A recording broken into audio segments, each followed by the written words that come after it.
Opa, legal, aí sim, hein? Help me, help you, United States of America, com o campeão do mundo. Esse é parceiro nosso. Tudo bem, Cafu? E aí, Gostou beleza? do Help Me, Help You, é isso? Rapaz, tá o help you, help me, help you. Nem sei que help é mais, mano. É help. Toda ajuda é bem-vinda, Toda né? ajuda seja bem-vinda, exatamente. Tudo bem, capitão? Maravilha, melhor agora vendo vocês aqui. Pô, eu fico muito feliz da gente poder estar batendo esse papo de novo. Então vamos fazer o seguinte, vamos começar falando sobre aquilo que você acho que conhece um pouquinho, né? Jogou na seleção brasileira, ganhou um negocinho aqui, um negocinho ali, levantou taça de campeão do mundo. Como é que você tá vendo a chegada do Fernando Diniz? Excelentemente bem. Eu vejo uma ótima chegada, um excelente treinador. Eu já defendia o Fernando Diniz muito antes dele assumir a seleção brasileira. Eu acho que eu fui um dos pioneiros, fui o primeiro a ventilar o nome do Fernando Diniz e falar que o Fernando Diniz seria um dos treinadores ideais para a nossa seleção brasileira. Nós estamos precisando realmente alguém que faça a nossa seleção jogar. E eu já falava que o Fernando Diniz merecia uma oportunidade há muito tempo. Se era para dar oportunidade para alguém novo na seleção brasileira, alguém que entendesse bastante o futebol brasileiro, eu acho que o Fernando Diniz seria a pessoa exata. E tá aí, tá na mão dele, tá no comando dele, não é 100% ainda no comando dele devido a alguns compromissos que ele tem, mas até a Copa do Mundo ele vai estar 100% com a seleção brasileira. Mas como assim até a Copa do Mundo? O Ancelotti não vem?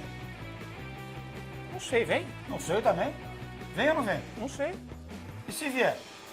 Ele vem? Não sei, vem. Sei não. Ele vai vir? Não sei, vai vir? Ah, sei lá. Vai ficar pra nós, se vier é esquisito, né? Cara, eu vou fazer uma pergunta. Eu evitei esse tempo todo de falar em relação à vinda do Ancelotti para a seleção brasileira, até porque eu tenho o Ancelotti como um pai, como um irmão. O Ancelotti me ajudou muito. É um treinador excepcional, é um dos melhores treinadores do mundo, sim. Porém, a pergunta que eu faço é uma só. Vocês viram alguma entrevista do Ancelotti? Uma entrevista do Ancelotti falando: é uma honra dirigir a seleção brasileira? Não ouvimos. Seria um prazer dirigir a seleção brasileira? Não ouvimos. Eu estou muito honrado em ter a oportunidade de dirigir um país que é pentacampeão do mundo. Falou não? Estou honrado em vestir essa camisa amarela da seleção brasileira que tanto orgulho deu para 220 milhões de brasileiros. Não ouvi não. Acho que tá dada a resposta aí, né?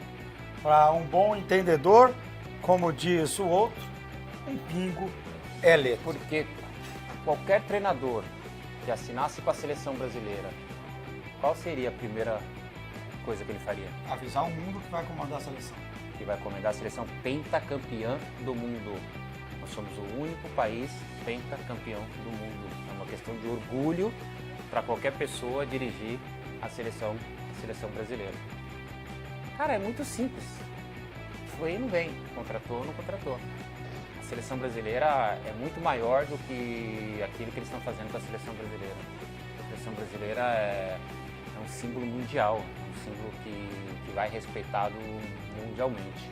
Então, todo mundo teria orgulho hoje de ser um treinador da seleção brasileira. Então, nós passamos um período leiloando, né, a seleção da seleção brasileira, que se me doía no coração, sendo um dos jogadores que mais vezes vestiu aquela camisa por 148 vezes, 4 Copas do Mundo, 3 finais consecutivas, 20 jogos em Copa do Mundo, e ver Bom esse currículo aí. E ver o que eles estavam fazendo com a camisa, estão fazendo com a camisa da seleção brasileira, realmente te deixa meio chateado. Cafu, eu, Ricardo, sempre tive o pé atrás com o trabalho do Tite na seleção brasileira. Foram 2 Copas do Mundo, 2 eliminações em quartas de final. Como é que você avaliou o trabalho do Tite na seleção? O trabalho do Tite na seleção foi ótimo. Eu sempre falei que o Brasil só perdia por uma questão de detalhe. Se por acaso um dia o Tite mexesse errado, ou se equivocasse nas suas colocações. Foi exatamente o que aconteceu. Se equivocou em uma das suas colocações, em uma das suas substituições, e o Brasil perdeu exatamente por detalhe. Nós perdemos por 4 minutos, nós ficamos fora de uma Copa do Mundo. Como nós ficamos em outras ocasiões, por uma questão de meio tempo, o Brasil poderia ter goleado a Holanda, poderia ter metido 4-1 na Holanda, estaria na semifinal. Por 2 jogadas, 2 bolas paradas, o Brasil acabou saindo. O Brasil vem perdendo a chance de ser campeão novamente do mundo por questão de detalhes. só por questão de detalhes. O trabalho do Tite, os números do Tite na seleção brasileira é impressionante. O Tite, se ele perdeu 4 jogos, foi muito. Então, cara, o trabalho dele é incontestável, mas no momento principal, onde o Brasil tem que ter 100% de concentração e 0% de erro, ele fez ao contrário. Cafu, a seleção vai chegar à próxima Copa do Mundo, 24 anos sem ganhar um Mundial. Nós já vivemos isso. E você viveu. Mas de perto, abraçado com isso. Aumenta a pressão, é uma pressão a mais, pode atrapalhar. Explica pra gente. É sempre uma pressão. Jogar a Copa do Mundo com a seleção brasileira é sempre pressão. Nós vivemos isso em 94, né? Passamos 24 anos sem conquistar uma Copa do Mundo, depois de 70, né? E vinha aquela cisma, não ganha. Passou 24 anos e o Brasil conquistou a Copa do Mundo aqui nos Estados Unidos. Perfeito. A história está se tornando novamente uma realidade, indo nesse trecho aí para que o Brasil possa conquistar novamente, depois de 24 anos, uma Copa do Mundo aqui nos Estados Unidos também. Temos chance, temos possibilidade.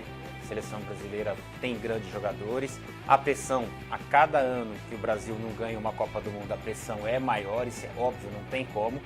Vai sofrer pressão, o treinador que assumir a seleção brasileira, que seja o Diniz ou que seja quem a CBF definir, que eu espero que elas possam definir o mais rápido possível, que possa definir logo.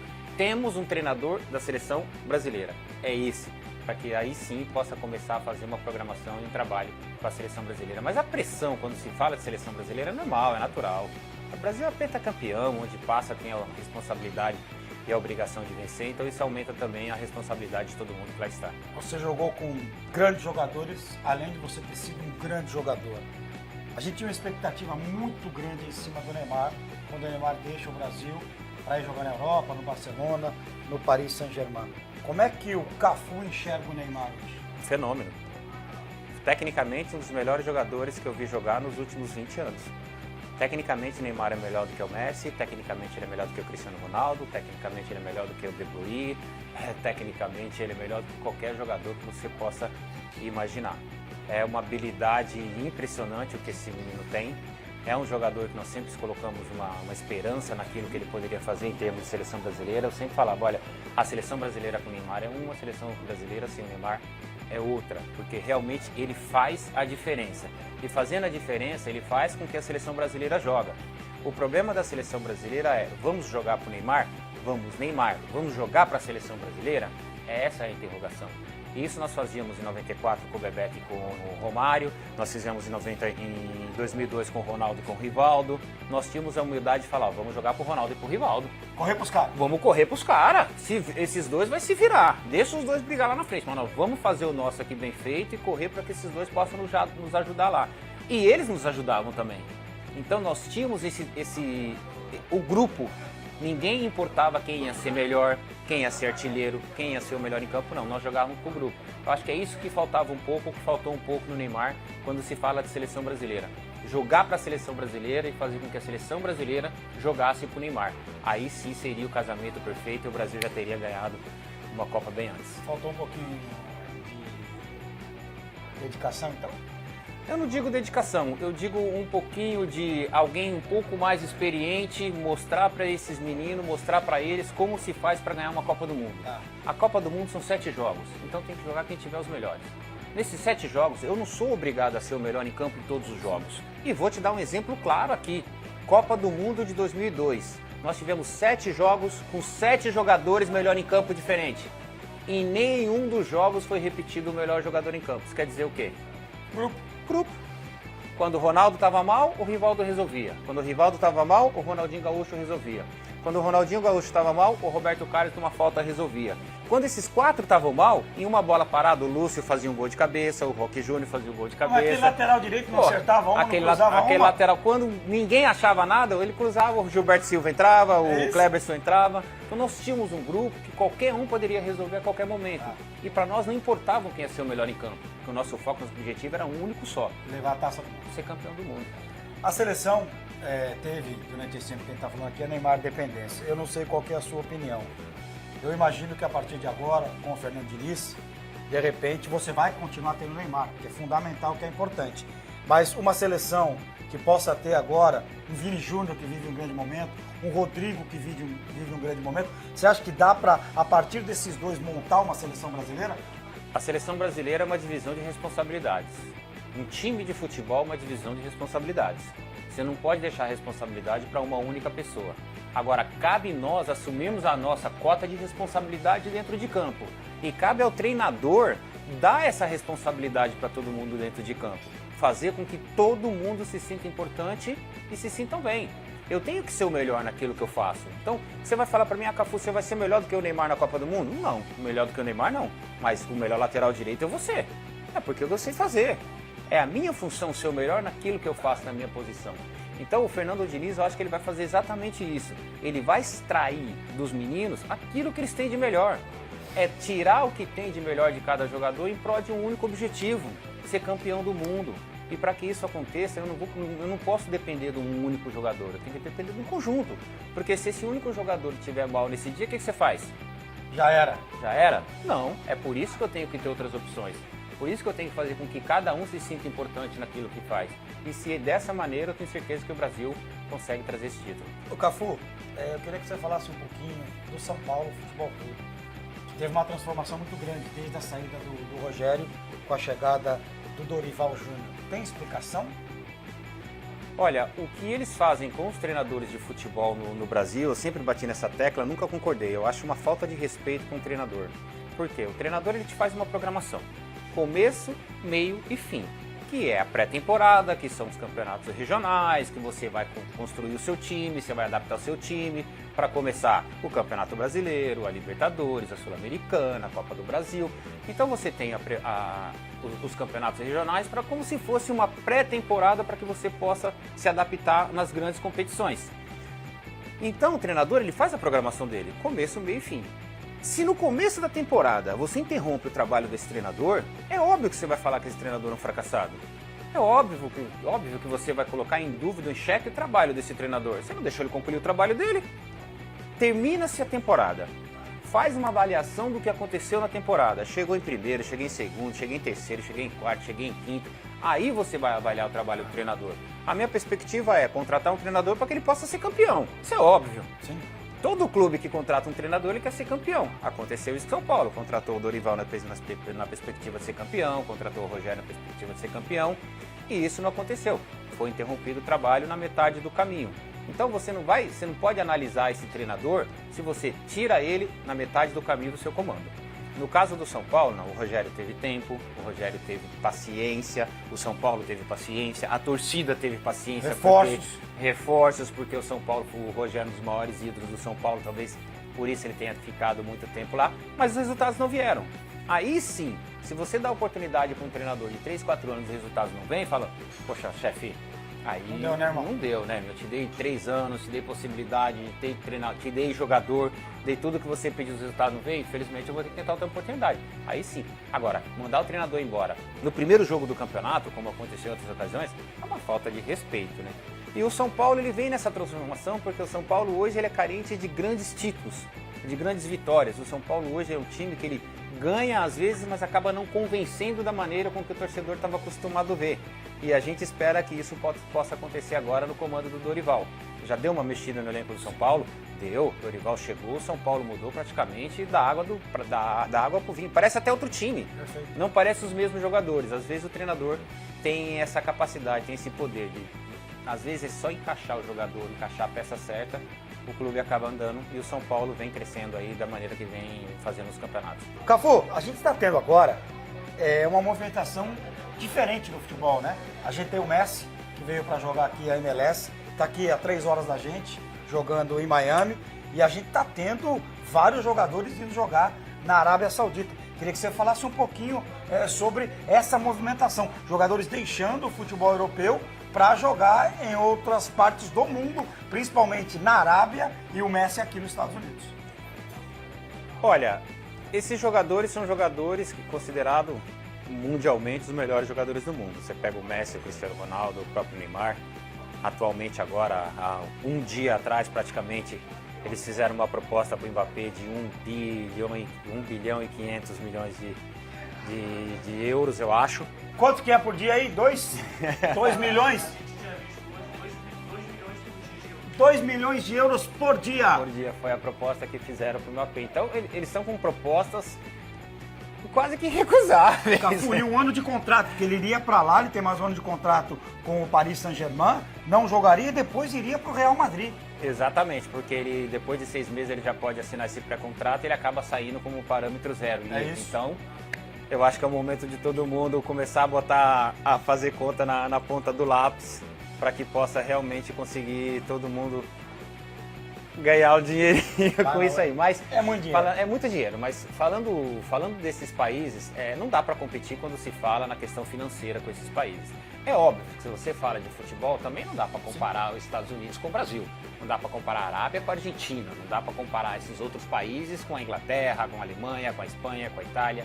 Enfim, são jogadores que já são consagrados, vão ser consagrados pro resto da vida. Onde quer que esse jogador vá, eles vão ter o nome dele já colocado no hall da fama das estrelas, dos maiores e melhores jogadores da história do futebol. São jogadores que não precisam hoje ser visto mais da maneira que querem para que possam jogar com as suas seleções. Mas para os campeonatos competitivos, para os maiores campeonatos, para os campeonatos mais importantes, é claro que é ruim você perder esses grandes ídolos, essas grandes estrelas que vai disputar um campeonato que talvez não tenha tanta expressão como esse. Mas são decisões que só os jogadores têm que tomar e só eles sabem por que tomou essa decisão.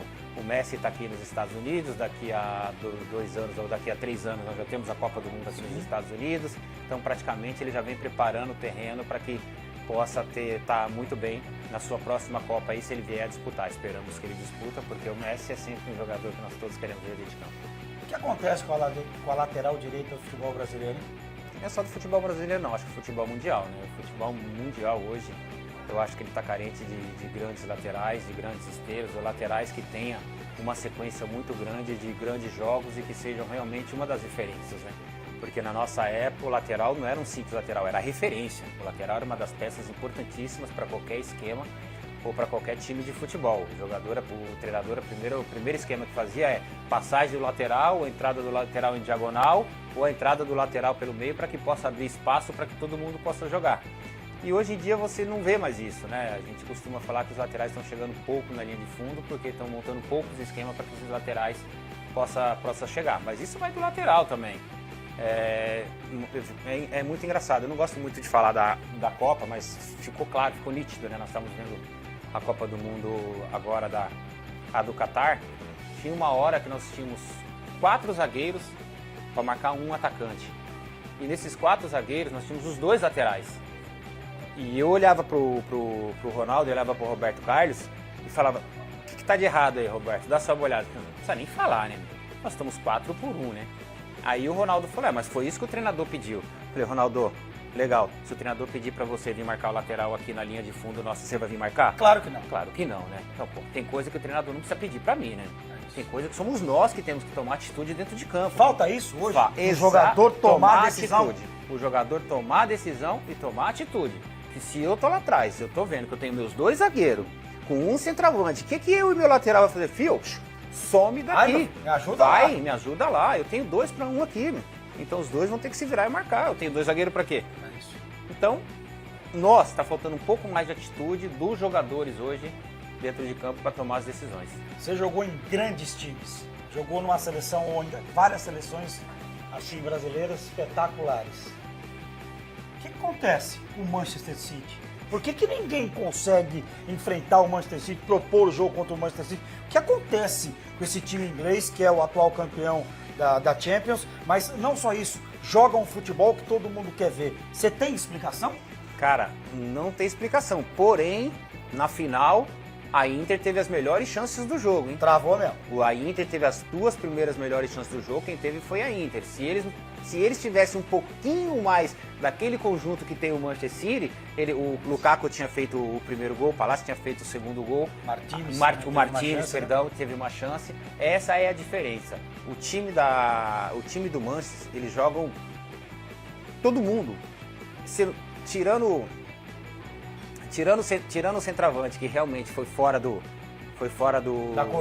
da curva esse ano, nessa temporada que ele fez agora. É Haaland, né? O nome dele, né? Haaland. Isso.